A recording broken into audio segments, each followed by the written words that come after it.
Hey guys, this is the second part of your lesson on 1-6. We are going to do three things today. We are going to find an inverse informally. Then we're going to find an inverse algebraically. And then we are going to use function composition to verify that two functions are inverses. So the first thing is we're going to find an inverse of a function by what we call list in reverse. Okay. And what we do is we ask ourselves what happens when we put an x value into the function. So we need to think about what operations happen to domain values and in what order.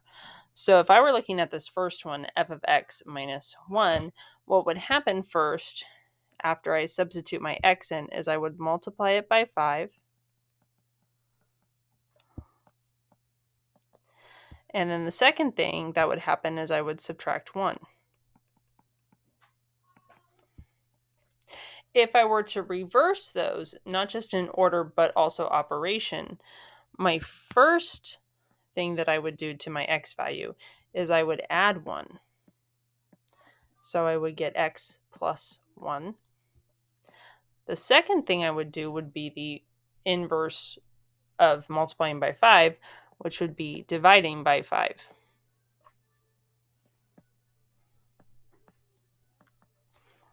Okay. If I put that together, I get this. Okay. So that makes my inverse function f inverse of x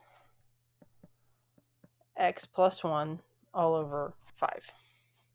Now, this is a really good way to find inverses if they're fairly straightforward, but it also works for more complicated ones. So you'll notice that we're using kind of a new notation here. This notation right here, if I were to read it out loud, would literally say the inverse function of f of x. What says that is that little negative 1, that's not an exponent. That literally means to us the inverse in this context. So we'll be using that notation. All right, let's do a more complicated one now. So we have the original function of f of x is equal to the square root of 2x plus 3 minus 5. So again, we are asking ourselves what operations happen to the domain values and in what order. So think about that for a second.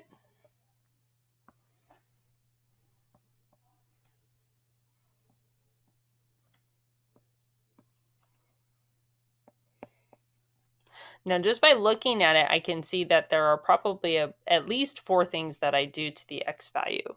So the first thing I probably do is inside the square root, I would multiply by 2.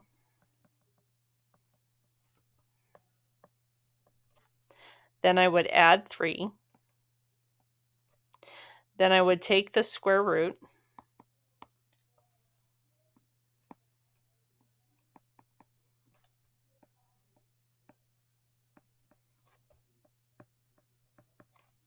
And then finally, I would subtract 5.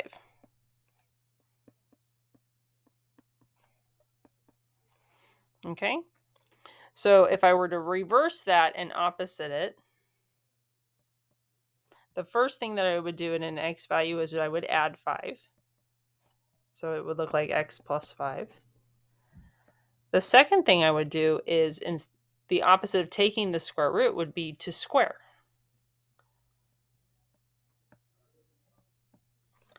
So that way it would look like this. The third thing I would do, well, what's the opposite of adding by 3? Subtract 3.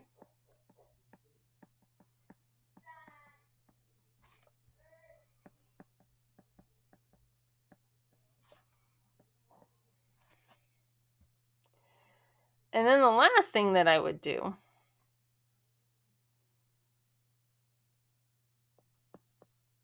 is I would multiply the whole thing by 2.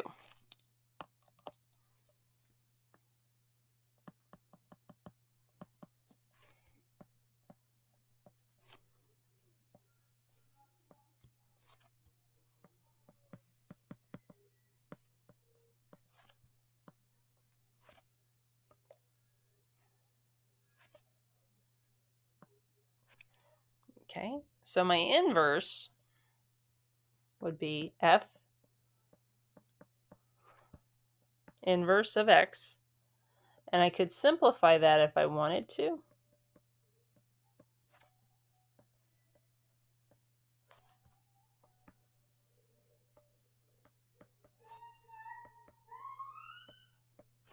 Oops.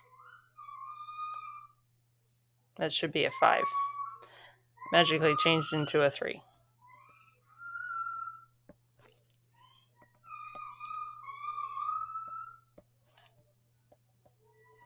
Okay, now the more complicated the function, the harder this becomes. Okay, so that's when we start going to our algebraic method, which is like an algorithm. We have a step by step process in which tells us how we can find an inverse of a function. This way is fine, and in fact, it's pretty fast, but again, you might want to try this way. Okay, there's about 4 steps to our process. Okay, some of the steps you might not actually count as steps. So first we're going to change the function notation to y. Then we're going to exchange the x and y variables.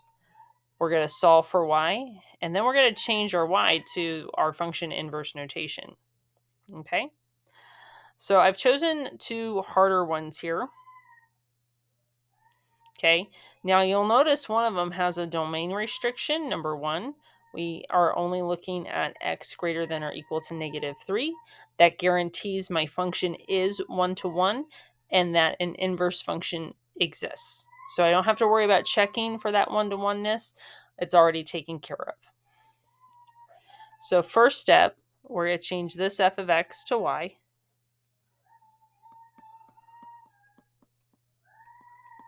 Okay, then we're going to exchange our y's for x's and our x's for y's. So it's going to be a little weird. So everywhere you see a y, you're going to put an x. And everywhere you see an x, you're going to put a y. Just like that. You're just going to switch them out. All right, so now we need to solve for y.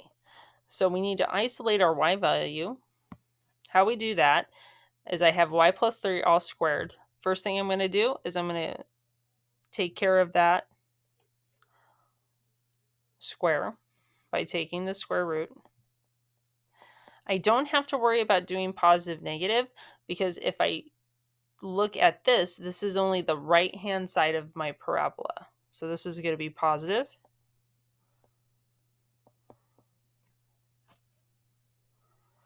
And then we're going to subtract the 3, both sides. So now our y is isolated. So now we're going to change our y to our f inverse of x notation.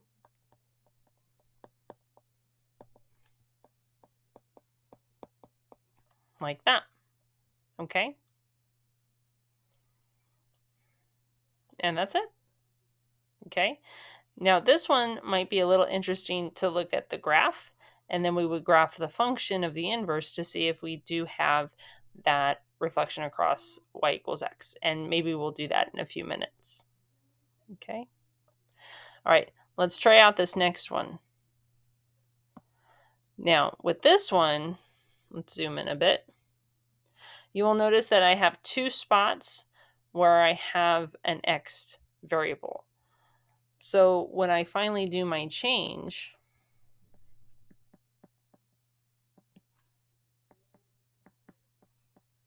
okay, remember set it equal to y first, and then we're going to change our y's to x's and our x's to y's.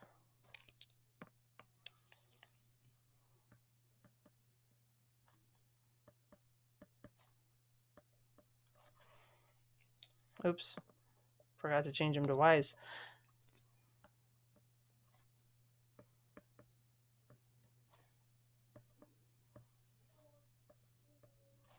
Okay, so it's going to look something like that. Okay, so now I have to solve for my y. Okay, so this can be set up as a proportion. So I'm going to put a 1 underneath the x, And then I like to put parentheses around whatever I'm multiplying by, just to ensure that I remember to do my distribution.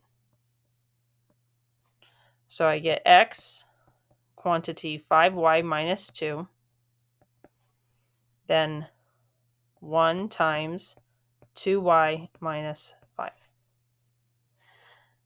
I'm going to do my distribution.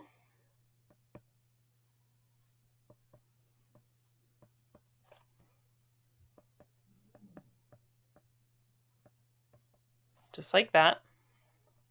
Okay. So now you'll notice that I have y's in two spots. I have the 5xy term, and then I have this 2y on my right-hand side. I want to move those so they're all on the same side of that equal sign. So I'm going to move the 2y. So I'm going to go up here. So now I have 5xy minus 2y minus 2x on the left and negative 5 on the right. Again, I want to separate the y's out because I want to solve for those. So I'm going to add 2x to both sides.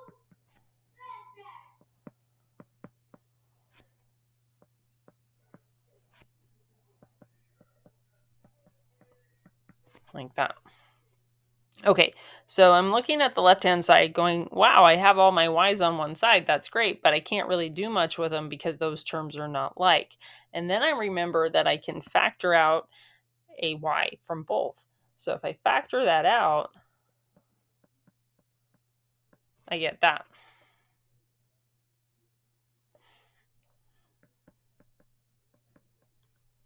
So now I'm just going to divide off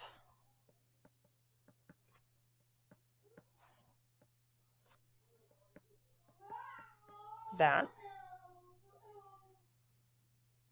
And then I have my inverse.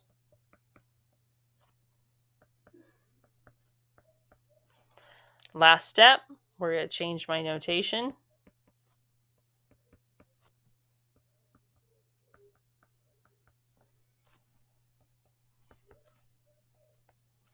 to this.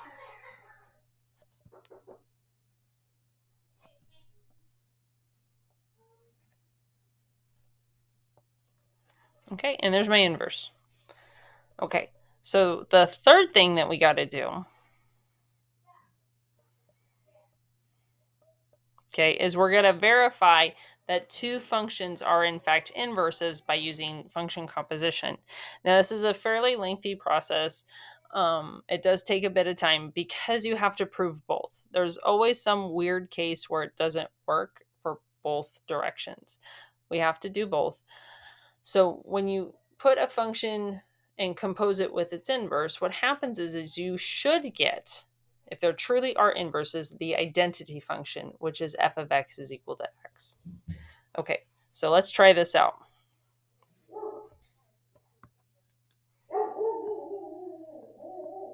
So we're going to go f of g of x like that.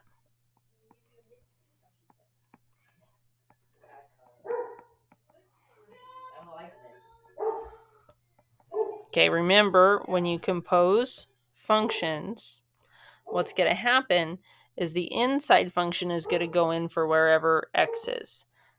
So here, we're going to put this in for x right here. Okay, and we're going to see if we get x. So we get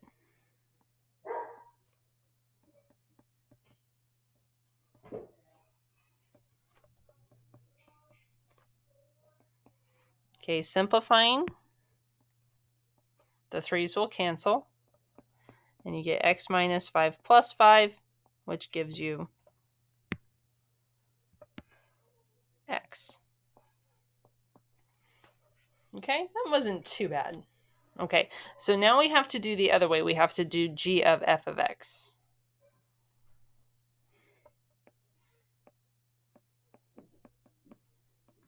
Okay. So f of x becomes my inside function, and g becomes my outside function.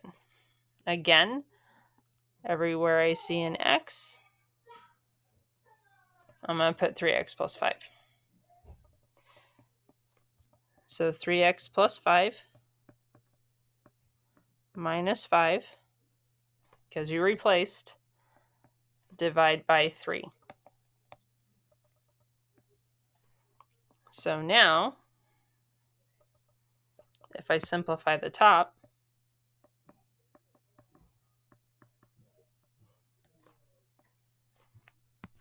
5 minus 5 is 0.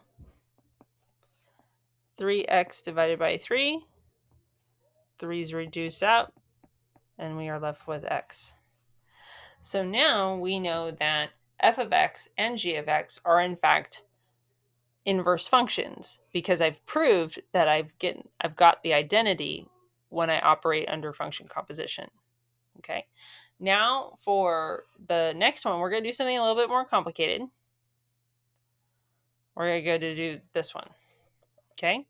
We've kind of already taken care of the fact that it's one-to-one function. Okay. By that domain restriction, which you see right here. Okay. So again, we're going to do f of g of x.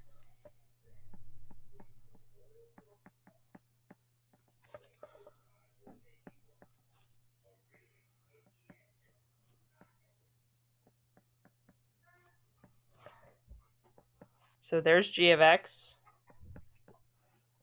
And everywhere I see an x,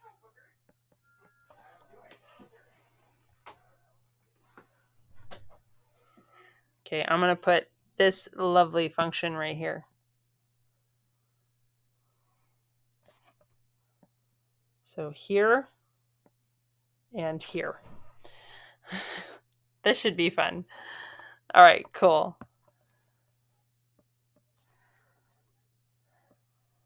Give yourself plenty of room to work.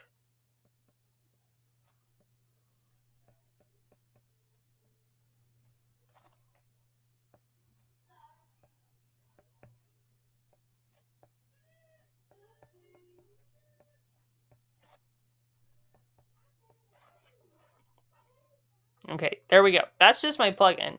Okay, now thankfully, I have a square and square root, so those guys are going to undo each other. So if I square this thing out, I just get x and then 1 minus x. On the bottom, I get x and 1 minus x plus 1.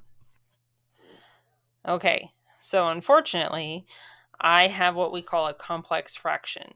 A complex fraction is a fraction that the top and the bottom is a fraction itself. So the first thing I'm going to do is I'm going to have to combine these two right here. Okay.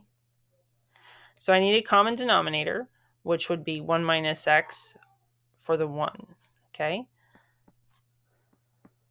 Showing all of my steps. There's my numerator. Here's my denominator.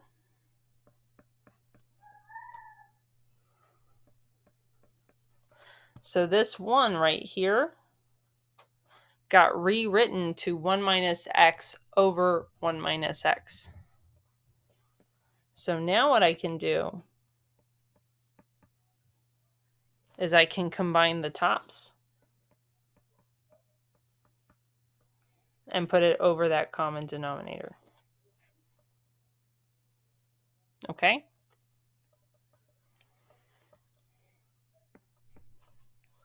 If I simplify this, I'm going to leave the top alone. Okay, looking right here. Okay, notice that I have x plus 1 minus x. So those x's will cancel. So I'm just left with a 1 over 1 minus x. Okay, so fractions are merely division problems. So this thing right here, okay, this is actually a division symbol. So what I'm going to do is I'm going to divide my two fractions. Here's my top divided by my bottom. when I divide, okay, I'm going to invert and multiply.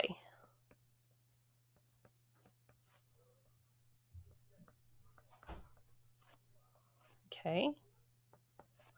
Multiplying those two.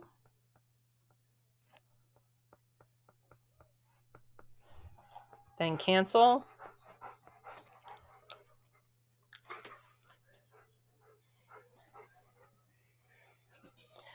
Can you tell I'm recording at home?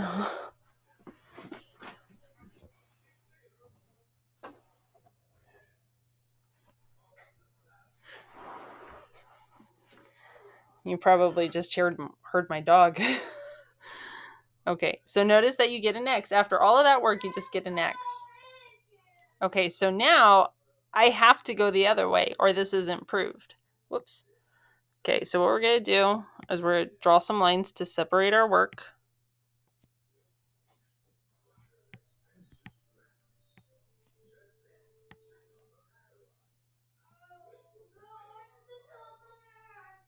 Okay.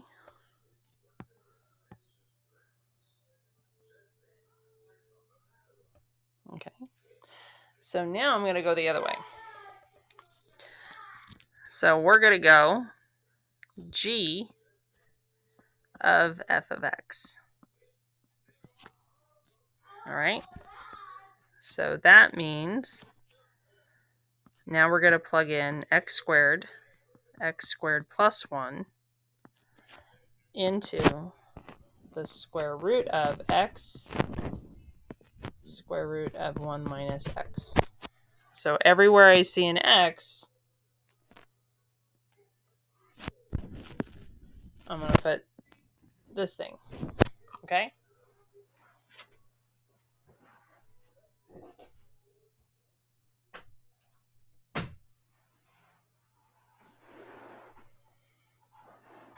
That's better. Okay, so now we got to work that way. All right, so let's replace. Again, give yourself a lot of room.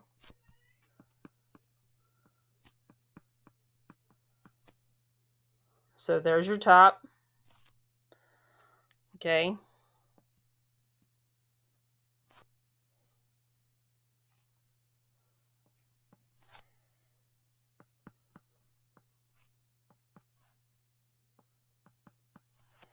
And there's your bottom.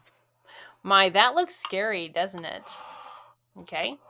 All right. So now what we're going to do is not only we have to deal with that complex fraction, we have to deal with the radical. Okay. So I'm going to look at the bottom here. And notice I have the same thing going on as I did before. I have a fraction and a 1, so I need to find a common denominator. Okay, I'm going to leave the numerator alone for now.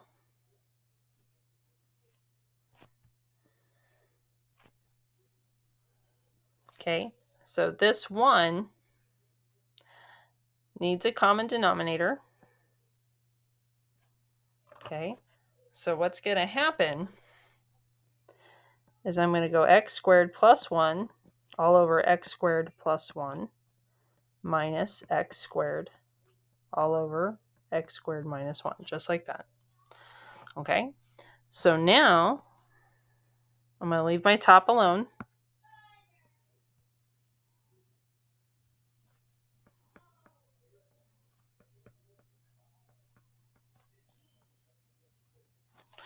Now my bottom, since I have those common denominators now,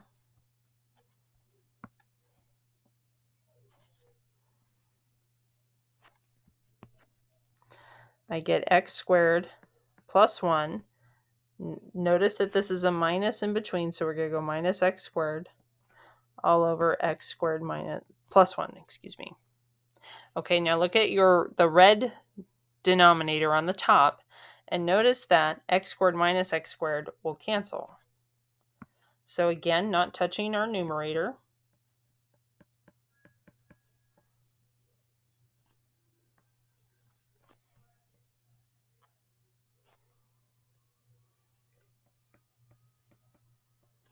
Okay. Now, you might not know this, but when you have a fraction, that has a numerator and a denominator that are under the square root. What you can do is you can write it under one big, huge square root. So you can do this. Okay?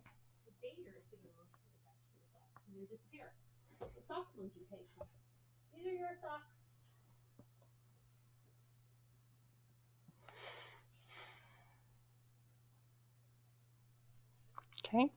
So now we're going to do the same thing that we did before. We are going to invert and multiply. Okay, because remember, this is a big division bar. Okay, and this is going to look a mess, but it's okay. So here's our numerator. And then divide by x plus 1. So there's that. Almost done.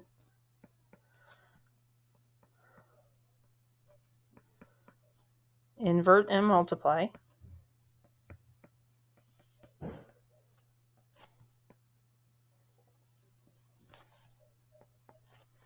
So now I have x squared times x squared plus 1. Then x squared plus 1 times 1 square root. Notice that these cancel. Oops. And then I'm left with x squared over 1. Let me make that square root just a little bit bigger. Whoops. Okay. And if I take the square root of that, there's my x. So I have proven and I have shown beyond a shadow of a doubt that those two functions, however beautiful they are in fact inverses. Okay? All right, so I hope this was helpful to you. If you have any questions, please let me know. I will be available via text. And I hope you have a wonderful weekend and a wonderful day. Thank you.